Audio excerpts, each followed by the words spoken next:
thank you also for listening and for indulging us with those polls. Now I want to introduce for the closing remarks for the day, Carmine Noia, who is the Director for the Directorate of Financial and Enterprise Affairs here at the OECD. Just stay seated.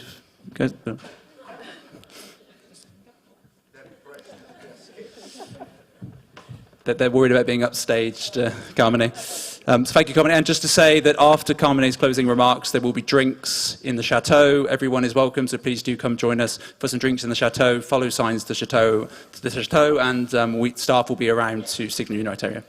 Carmine, please. Yeah, with this announcement of the drinks, it's very difficult now to say something. And but okay, it's my pleasure. I'm happy to close this OECD competition day. Actually, it's just 1 year that I've joined the OECD, and I had the pleasure last year, to open just a few hours after my starting at the OECD. So today was once again a great opportunity, to bring together the competition policy community. I met some of you during lunch break, but also the topic of this panel was also a part discussed in one previous meeting during a competition committee. So I think it's very, very, very important. So it's and it's important. We always try to have it at the OECD. A lot of try to share and have all different experiences, and so with members coming from regulators, authorities, academics, the market, and I think this has been is one of the big value added that also at the OECD we have. So thanks for everyone who is also participating online and here in Paris. So I will be brief again, because I don't want to stand too much between these and your cocktails. I hope they're good.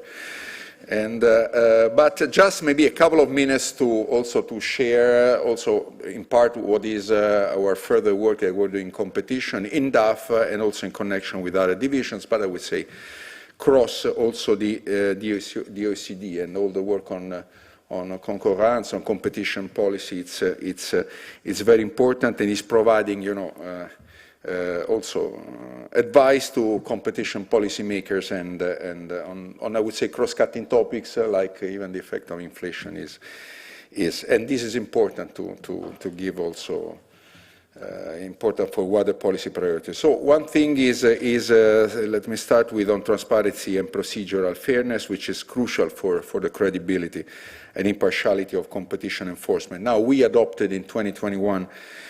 The OECD Council adopted its first recommendation on this topic, which has signaled the political commitment of all our members and actually adhering countries, go beyond the members, to following international best practice for fair, transparent, and impartial competition enforcement.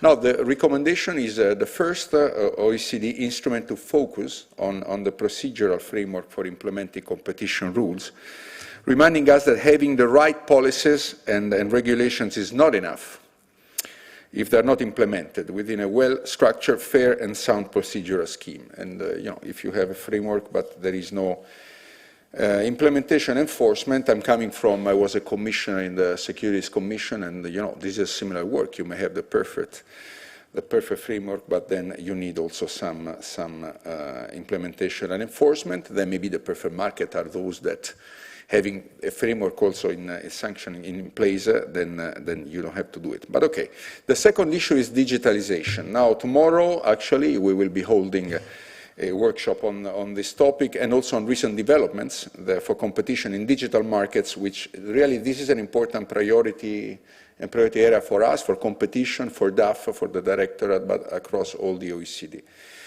We have indeed seen, obviously, profound, we know, economic transformation caused by digital technologies. Back in 1943, Thomas Watson of IBM imagined actually a world market for maybe five computers. Now, the situation has been a bit changed. We're seeing regulators actually using algorithms to detect anti-competitive behaviors.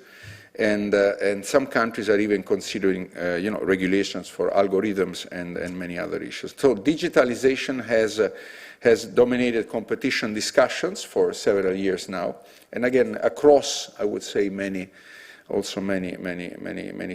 And so the OECD Competition Committee, chaired by by Frédéric Génie, was the pioneer in identifying the challenge of digitalization for traditional competition policy and enforcement.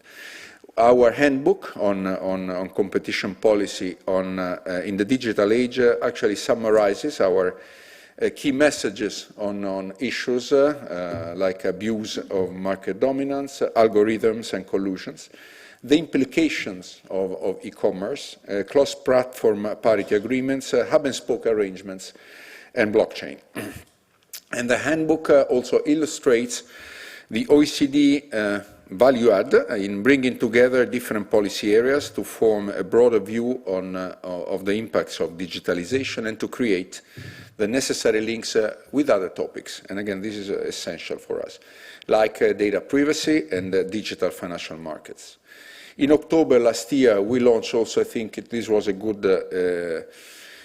very good tool. I mean, this inventory for the G7 Joint Competition Policy Makers and Enforcement Summit in Germany.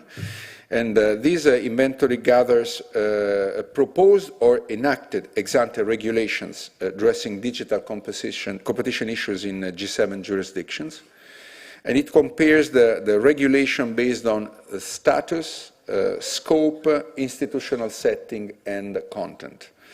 It's now public on our website, and I encourage you, if you don't know it or you haven't downloaded already, to consult it and really to use it for your work. We will be working hard, Ori, to keep it up to date.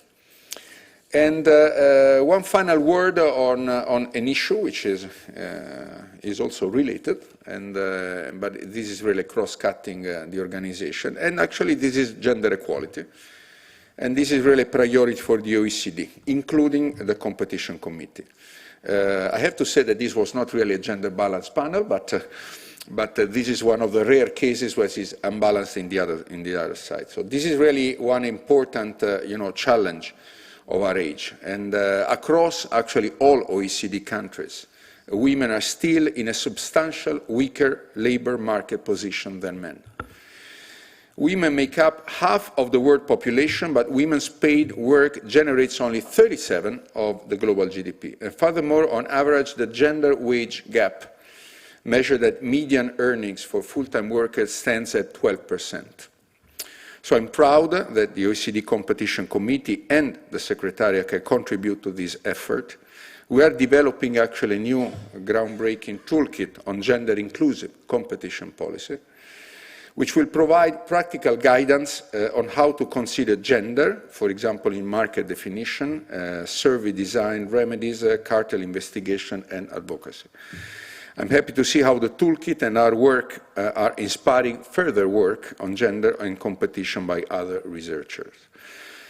So I hope you will continue to engage with the OECD work on competition in all of these areas. We're constantly working to shape better policies that respond to and shape the rapidly evolving world of competition.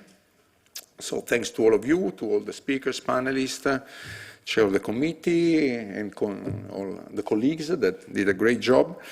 And it was important also, I mean, I saw also this last part of the session to have, question, comments, and I think we all come out from this richer, and so with a lot of valuable, insight, but also, questions. Maybe we have also to think to further answers to some of them. So, okay, I hope also I'm here to be able to speak with you at the cocktail, but, to avoid to be eaten, let me stop here. So thanks again. Thank you very much, and hope to see you next year. Thank you.